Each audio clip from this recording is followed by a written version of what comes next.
Hello दोस्तों, आज मैं जो कहानी आपको सुनाने जा रही हूँ उसका शीर्षक है एक रात का सफर। तो चलिए शुरू करते हैं। रात के 11 बज रहे थे। दिल्ली से लखनऊ जाने वाली ट्रेन प्लेटफॉर्म पर खड़ी थी।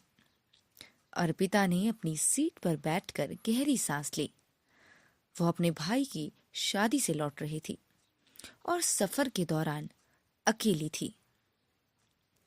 उसका सहयात्री कौन होगा, ये सोचकर वो थोड़ी परेशान थी।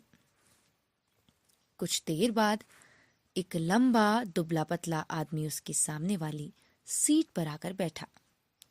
उसने हल्की मुस्कान के साथ कहा, नमस्ते, मेरा नाम विक्रम है। अर्पिता ने फॉर्मेलिटी में सिर हिला दिया और खिड़की की ओर देखने लगी। ट्रेन चल पड़ी और विक्रम ने धीरे धीरे बातचीत शुरू की। विक्रम ने बोला, आपको रात में सफर करने में डर नहीं लगता? अर्पिता हंसी। डर कैसा? ट्रेन में इतने लोग हैं ना। विक्रम हल्का मुस्कुराया और बोला, हाँ, लेकिन हर चेहरा भरोसेमंद तो नहीं होता। अर्पिता को उसकी बात थोड़ी अजीब लगी, लेकिन उसने उसकी ओर ज्यादा ध्यान नहीं दिया। आधी रात हो चुकी थी।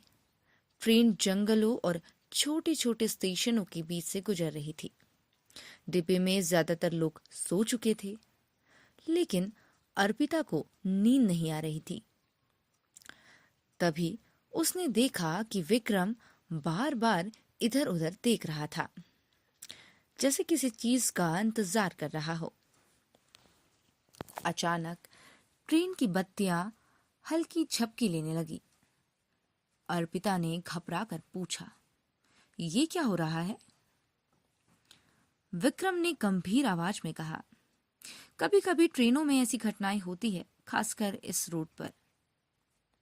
अर्पिता चौंकी। इस रूट पर? विक्रम ने धीमी आवाज में बताया, कुछ साल पहले इसी ट्रेन के इसी डिब्बे में एक लड़की का मर्डर हुआ था। अर्पिता का दिल जोर जोर से धड़कने लगा। तुम मजाक कर रहे हो ना? उसने हंसने की कोशिश की। काश ये मजाक होता। विक्रम ने गहरी सांस ली। अर्पिता ने खिड़की से बाहर झांका। घना अंधेरा था, लेकिन उसे लगा कि कोई सफेद साया ट्रेन के साथ साथ दौड़ रहा है। उसके रोंगटे खड़े हो गए। अचानक ट्रेन की बत्तियां एक पल के लिए बंद हो गई और जैसे ही जली, अर्पिता ने देखा कि विक्रम के चेहरे पर डर साफ झलक रहा था। क्या तुमने भी देखा? अर्पिता ने हकलाते हुए पूछा। विक्रम ने धीरे से सिर हिलाया। ये वही आत्मा है जो इंसानों से बदला लेती है। अर्पिता की सांसें अटक गई। अर्पिता की घबराहट बढ़ती जा रही थी।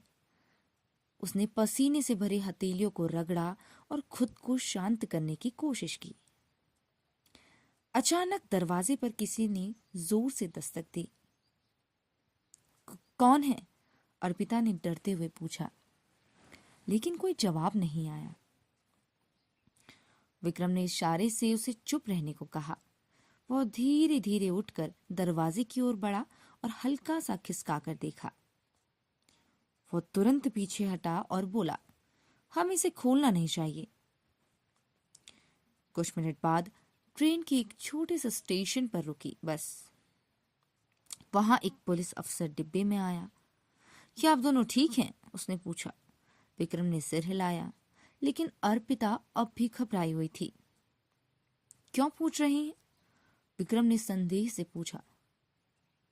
क्योंकि इस डिब्बे में कुछ अजीब घटनाएं होती रहती हैं।